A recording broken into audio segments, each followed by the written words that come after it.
హైదరాబాద్ లో రోడ్డుపై ప్రభుత్వ పరీక్షల ఓఎంఆర్ షీట్లు కనిపించడం కలకలం రేపింది.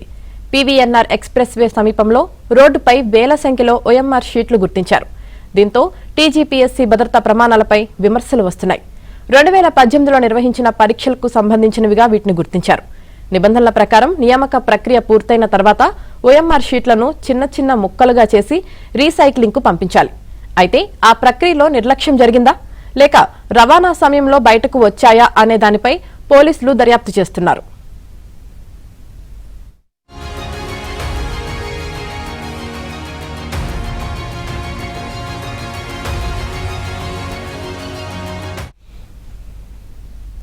హైదరాబాద్ లో రోడ్డుపై ప్రభుత్వ పరీక్షల ఓఎంఆర్ షీట్లు కనిపించడం కలకలం రేపింది. ఇక దీనికి సంబంధించి పూర్తి సమాచారం మా ప్రతినిధి హారిక అందిస్తారు. హారిక, రైట్ యామిని, 2018లో జరిగిన హాస్టల్ వెల్ఫేర్ ఆఫీసర్ పోస్టుల భర్తీకి సంబంధించిన పరీక్షకు సంబంధించి ఒరిజినల్ ఓఎంఆర్ షీట్లు, వాటికి సంబంధించిన అభ్యర్థుల పేర్లు, హాల్ టికెట్ నంబర్లు, పేపర్ కోడ్, అలాగే ఎగ్జామ్ ఇన్విజిలేటర్ల సంతకాలు కూడా స్పష్టంగా ఉన్నాయి. అయితే హైదరాబాద్ లోని పీవీఎన్ఆర్ ఎక్స్ప్రెస్ వే శివరాంపల్లి నుంచి ఆరంగర్ అండర్ పాస్ మధ్య ఉన్న రోడ్డుపై వందలాది ఒరిజినల్ ఓఎంఆర్ షీట్లు కుప్పలుగా అక్కడ ఉన్నాయి. అయితే రోడ్డుపై వెళ్లే వాహనదారులు, అక్కడ స్థానికులు చూసి ఫోటోలు, వీడియోలు తీసి సోషల్ మీడియాలో కూడా పెట్టేశారు.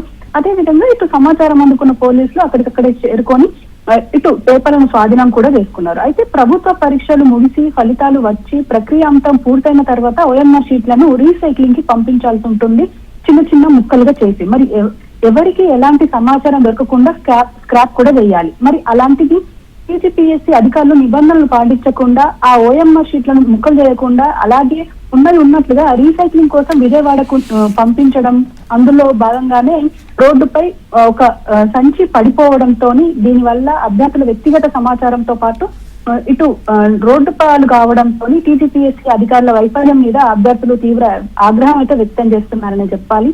అయితే ఈ ఘటన మీద టీజీపీఎస్సీ సీరియస్ అయిందనే చెప్పుకోవాలి. అయితే దీనిపై పూర్తి విచారణ జరిపి 3 రోజుల్లోగా రిపోర్ట్ ఇవ్వాలి అని చెప్పేసి సంబంధిత ఎస్పీకి కూడా ఆదేశించింది. అయితే ఈ నిర్లక్ష్యానికి కారణమైన బాధ్యులపై కఠిన చర్యలు తీసుకుంటామని కూడా ఒక పక్క ప్రకటించింది యామిని.